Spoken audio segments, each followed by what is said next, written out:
యాలల మండలం నాగసంబందర్ గ్రామానికి చెందిన మెట్టు అనంతమ్మ తన భూమి తనకు కావాలని తనను కొందరు మోసం చేసి భూమిని లాక్కున్నారని ఆవేదన వ్యక్తం చేశారు. తన బావ మెట్టు హనుమప్ప మోసం చేసి తనకు రావాల్సిన భూమిని కాజేశారని అన్నారు. తన భర్త భీమప్ప 5 సంవత్సరాల క్రితం చనిపోయాడని, తన కూతురు కూడా చనిపోయిందని, తనకు ఎవరు దిక్కు లేదని అన్నారు. తమకు నాగసంబందర్ గ్రామంలో 4.5 ఎకరాల భూమి ఉందని, అందులో తమ వాటా తనకు కేటాయించాలని కోరారు. తమకు మోసం చేసి భూమి రాకుండా చేసిన అధికారులపై చర్యలు తీసుకోవాలని డిమాండ్ చేశారు. భూమి కావాలి, మరి నేను ఎట్లా బతకాలి? ఇల్లు సొంతంగా కట్టుకున్నాం, నా మొగడు నేను. ఇల్లు వాళ్ళదేం లేదు దాంట్లో. ఇంట్లో మేము కష్టం చేసుకొని కట్టుకున్నాం ఇల్లు.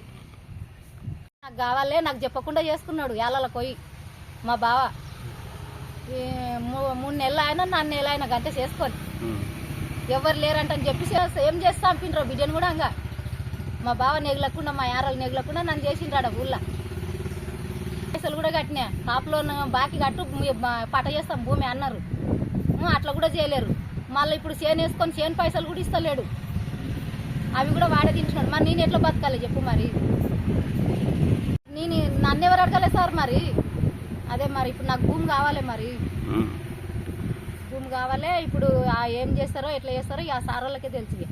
మరి నేను లేనంటని చెప్పి పట్ట చేసుకున్నాడు. మరి నేను ఎక్కడ పోవాలి? ఎంతమంది ఇంతోళ్ళకి వచ్చి చేపించుకున్నాడు ఆడ, ఎవరికి కావాలి వాళ్ళకి లేదంట అని. నేను ఊళ్ళో ఉండంగా కూడా లేదంటని చెప్పి పట్ట చేసుకున్నాడు. మరి నేను ఊళ్ళో ఉండంగా కూడా చెప్పొచ్చు కదా, నేను ఎక్కడ నన్ను పోతే లేదంటానన్నా చెప్పొచ్చు. ఉండంగా కూడా పోయి చేపించుకున్నాడు అంటే చెప్పి మా ఊరోళ్ళు చెప్పి వాళ్ళు ఎందుకు చెప్పాలి అట్లా? నేను లేకుంటే నన్ను చెప్పొచ్చు అట్లా ఆమె లేదంట అని. నేను కూడా యాళ్ళ కాడ సార్ వాళ్ళకి అడుగుతా. CT Cable